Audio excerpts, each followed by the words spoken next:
નમસ્તે મિત્રો, સ્વાગત છે તમારું આજના મુખ્ય સમાચારની અંદર। તો મિત્રો, સૌપ્રથમ આજના સમાચાર વિશે વાત કરીએ તો આંબાલાલ પટેલની મોટી આગાહી। રાજ્યમાં હવામાન નિષ્ણાત આંબાલાલ પટેલે કમોસમી વરસાદની આગાહી કરેલી છે।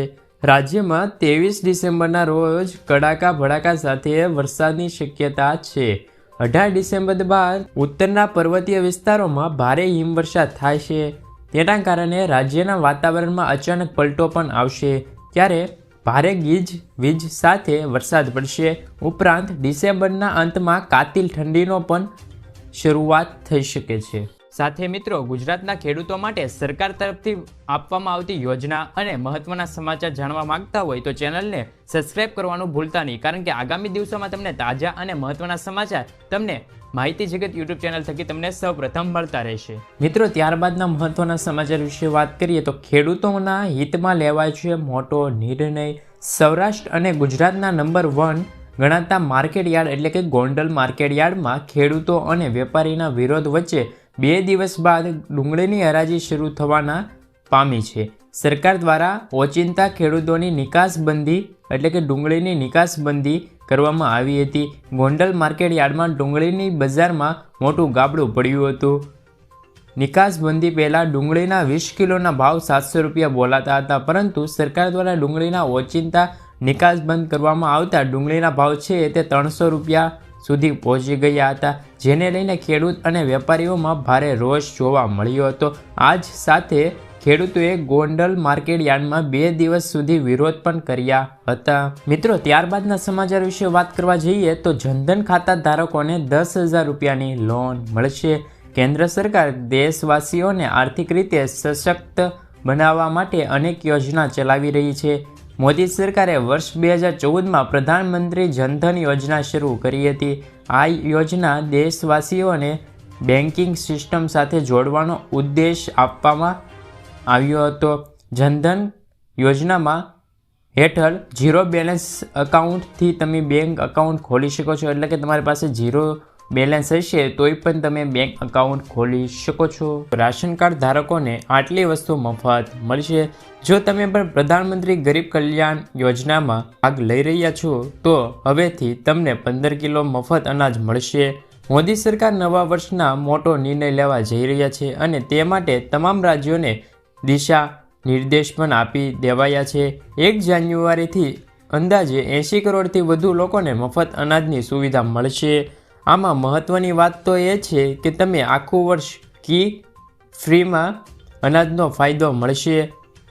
આવો તમને જણાવી દઈએ કે કોને મહિને 35 કિલો ફ્રી અનાજ મળશે। મિત્રો, ત્યારબાદના મહત્વના સમાચાર સામે આવ્યા છે તો ગામડાઓને મોટી ચેતવણી આપવામાં આવી રહી છે। ગોચરણ જમીન પર દબાણને લઈને વિકાસ કમિશનનું કડક વલણ બહાર આવ્યું છે। વિકાસ કમિશન દ્વારા રાજ્યના તમામ ડીડીઓને પત્ર લખીને સૂચન કર્યું છે। ગ્રામ પંચાયત સ્તરે ગોચરણના દબાણ દૂર કરવા તેમજ ગ્રામ સભા અને પંચાયતની મિટિંગમાં વિસ્તૃત ચર્ચા કરવાની છે, તેમજ દબાણ રજિસ્ટરમાં દબાણની નોંધણી કરવી, જે કર્યા બાદ દબાણ દૂર કરવા સાથે નિયમ અનુસાર દંડ કરવાની કાર્યવાહી હાથ ધરવામાં આવશે। મિત્રો, ત્યારબાદના સમાચાર સામે આવી રહ્યા છે તો ખેડૂતોને 24 કલાક વીજળી મળશે। કેન્દ્ર સરકારે પીએમ કુસુમ યોજનાને વધુ 3 વર્ષ માટે લંબાવી છે। હવે ખેડૂતો માટે 2026 સુધી આ યોજનાનો લાભ લઈ શકે છે। આ યોજના 2019માં શરૂ કરવામાં આવી હતી।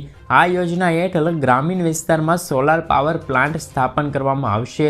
સોલાર પ્લાન્ટની મદદથી ખેડૂતો 24 કલાક મફત વીજળીનો લાભ લઈ શકે છે।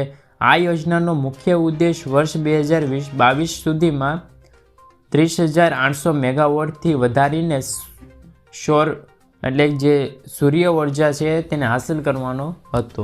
મિત્રો, ત્યારબાદના સમાચાર વિશે વાત કરીએ તો સોનાના રોકાણ ધારકો માટે મોટા સમાચાર સામે આવ્યા છે।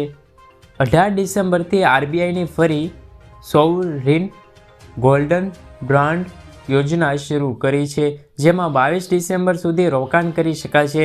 આ સ્કીમ હેઠળ 1 ગ્રામ સોના 6199 રૂપિયા ભરવાના રહેશે। ડિજિટલ પૈસાની ચૂકવણી પર પ્રતિ 10 ગ્રામ સોનું 50 રૂપિયા ડિસ્કાઉન્ટમાં મળશે।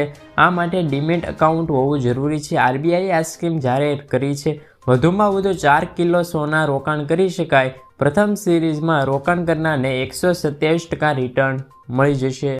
મિત્રો, ત્યારબાદના આજના મુખ્ય સમાચાર વિશે વાત કરીએ તો શું છે સુરત ડાયમંડ ભુજની વિશેષતા? પીએમ મોદી વિશ્વનું સૌથી મોટું diamond trading centre Surat diamond ભુજનું લોકાર્પણ કરી ચૂક્યા છે.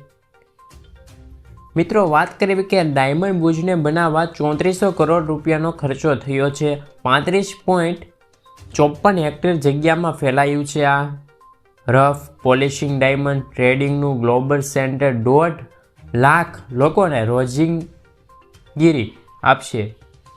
વિશ્વનું સૌથી મોટું છે આ બિલ્ડિંગ, જેમાં 4500થી વધુ ઓફિસો આવેલી છે અને જેમાં 131 હાઈ સ્પીડ લિફ્ટનો પણ મૂકવામાં આવી છે.